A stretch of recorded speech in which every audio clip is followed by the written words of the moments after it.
The most common things we hear from so many golfers are they want a faster backswing, an even faster downswing, and they want to do this all on a strong, stable base.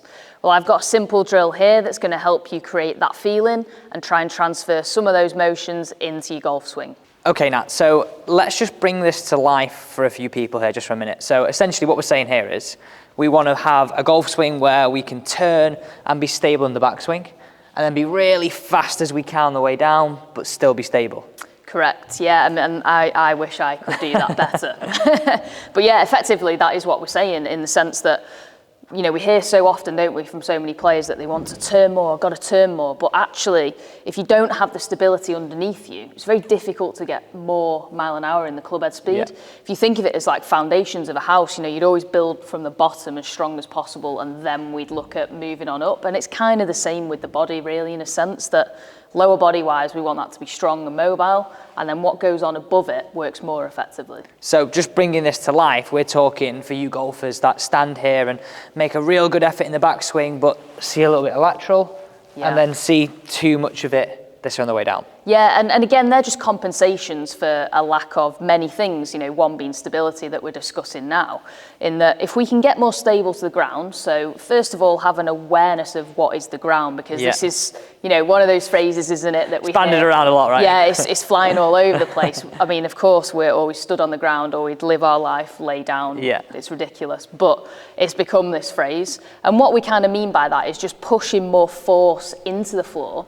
And like any kind of physics, you know, reaction, you get the equal and opposite reaction of what you put in. And that is essentially what we're talking about in terms of ground force. The more you push, the more it gives you back. But in order to get that, we have to have an element of stability. So we've got to be able to be stable in order to put some force into it. And then move. Yeah, it's kind of like that saying, you know, you can't fire a cannon from a canoe, because you actually can't. Because it's so unstable. Oh, well, I'm just showing my age now, aren't I? But if you're on an unstable base, it's very hard to put force into something. Imagine me saying to you, right, I'm going to give you an upturned Bosu, stand on one leg with your eyes closed and try and jump on it as hard as you can. Well, you can't, because it's not balanced. Yeah. And that's what we're talking about golf swing-wise.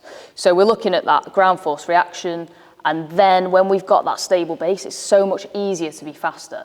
Fab. Right, okay, so let's get into the exercise, because I know you're all going to enjoy this one. So here is the really simple drill that we're talking about to help you gain some stability from the ground while still maintaining rotation and gaining that extra bit of rotation that you're looking for. So here's my handy prop of the day. This time it's not the red resistance band. We've got a foam roller. If you've not got a foam roller, you can use anything at home that will be stable enough just to maintain itself on the wall for now. So with your roller, what we're going to do is use a wall. You're going to drop down to one knee, and you'll notice that I'm roughly on this 90-degree angle here. With the roller, this just places in between the wall and your inner thigh. And it's really important here that we don't have this on the knee joint hanging off. We want it on the spongy bit of muscle, because what we're trying to do is use this roller to engage some of that inner thigh muscle to help stabilize the pelvis a little bit more. So when you've got this set nice and level, we can place one hand on the wall here.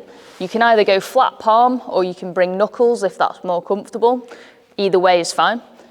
Meet your opposite hand on top, and all we're doing is going to open out as wide as possible like this.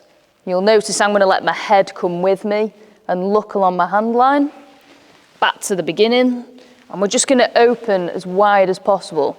And the key to this is to try and maintain this roller position as best you can. And this is the reason why it's such a great tool to use, because if I lose stability like this, I'm going to drop the roller really easily. So what this is doing is providing some feedback for the lower body, for the foot to connect to the floor, to allow you to push into it whilst you create that bigger turn. Before you go, our new project, Off Scratch, is just around the corner, and we're really excited to share this with you. Yeah, we can't wait for this. Literally, we know how much you love the videos here on the channel when me and Nat work together. We've taken this to the next level. We've created 3 plans on the Off Scratch website that we categorically know will help you improve, because we've not seen anything like this before in the golf market, have we? No, I mean, this is unique in the sense that we blended the fitness side of things and the coaching side of things together all in comprehensive plans to help you improve and get more progress from your game for longer.